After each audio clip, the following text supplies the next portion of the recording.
Hello, Felicity Durfon-Bell here from the Catholic Voice. This morning I'm with Anne Walsh. Thank you for joining us, Anne. Thank you. And I'm with Brendan Price. Pleasure. Anne and Brendan are involved with L'Arche. I can never pronounce Perfect. the Gennesaret. Gennesaret. Yeah. And L'Arche is a community, you probably know of L'Arche in Canberra, but worldwide, started by Jean Vanier many years ago, decades ago. And Anne is on the board of L'Arche. Yes. And Brendan's the community leader here in Canberra. But the reason I'm here is to honour this lady, Anne Walsh, on behalf of the Catholic Voice and the Catholic community of the Archdiocese of Canberra and Goulburn. Yes. Anne was awarded in the Queen's Birthday Honours the Medal of the Order of Australia for Anne's services to people with intellectual disabilities, but beyond, for your community work. Anne? Yeah. And could you share with our readers, how did you respond when you learned of the award, Anne? I got a letter in the mail from the Governor General saying you're being considered being awarded an OAM Order Australian Medal. And I looked at the letter and I was like, wow. Wow. I'm surprised. Lovely surprise. Well deserved, Anne. A well-deserved prize. But Anne, you were telling me that the Governor General asked you to keep the news quiet. Yeah, the Governor General asked me to keep it quiet until it was announced. Until it was announced. And you did that, Anne? Yeah, I did that. Well done, because Anne said, you're good at keeping secrets. Yes, I am. Congratulations for that as well, Thank Anne. you. And you've been involved in L'Arche. You grew up the eldest of 7 children. Yes, 7 children. On a farm near Goulburn. Near Goulburn, yeah. And was born on January 1st, January 1 in 1964. Yes. What a joy for your family. That was a nice surprise for my family. A lovely surprise. And Anne, you effectively joined the L'Arche community when you were 18 years old. Yes, when I was 18. And now Anne is 56. Now I'm 56. So that's a long time being with L'Arche. Yes.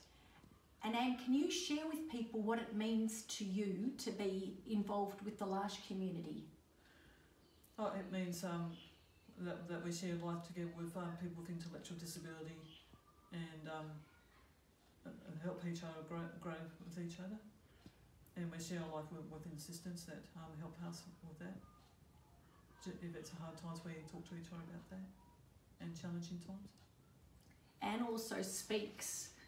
Anne is on the board of L'Arche, and Anne speaks at schools such as Marist College and St Clair's College.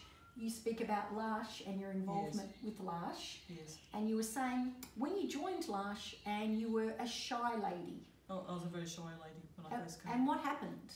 Now I'm more outgoing. You are, Anne. Yeah. So much so that you can talk to 500 children at Marist College. Yeah, I feel confident doing that now. Yeah. And Yes. when you talk to the students, Anne, what's the most important message that you want to share with them? I like to share them. I just like to say thank you for their support, and we love having you as our part of L'Arche. That's right. Yes. Because I think, Anne, it's important is that L'Arche, obviously, it's a community where you support each other, but Yes. you're also very much in Canberra Yeah, in Canberra. and wanting to develop those ties to the wider community, Yes. isn't it? It's that's about right. those mutual relationships of giving Yeah. and receiving and support. Yes. Brendan right. was saying earlier, Anne, Yes. that L'Arche is keen to be better known, Yeah. as all organisations are. Yes. And I asked Brendan before, and I'll ask Brendan now, what is it, Brendan, that you would like people to know about L'Arche? I think so many of us are looking for those friendships and relationships at a place where we can grow together, and L'Arche is a wonderful way of forming life-changing relationships and getting in touch with some of our who we are and the way we connect that doesn't happen very much in other places. So. It is a special place. Brendan, you were speaking earlier about the fact that in the real world, if I can put it that way, Yes. we're in the real world, of course, but That's right. there's that real focus on doing and achieving and a constant sort of push in that direction.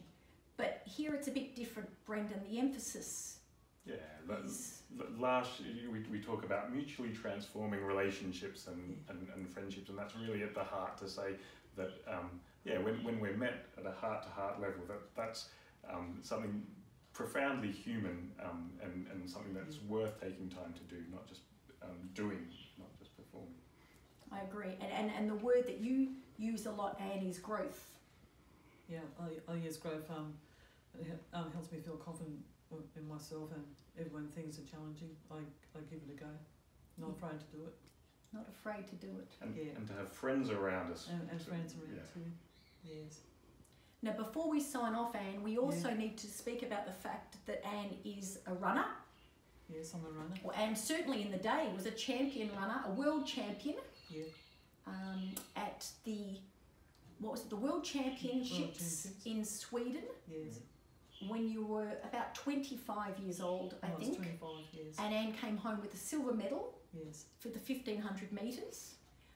And the lady who beat you, who won the gold, fortunately, Anne, you then toppled her a few years later in Madrid. Yes. The Paralympics. I think that's called revenge. In the Paralympics. Good on you, Anne. Thank you. Thank you for joining us, Brendan. Thank you so much, Anne. Thank you. And again, on behalf of the Catholic community of the Archdiocese of Canberra and Goulburn, a big hearty congratulations to you, Anne. Thank you very much. For an award very well deserved. Thank you.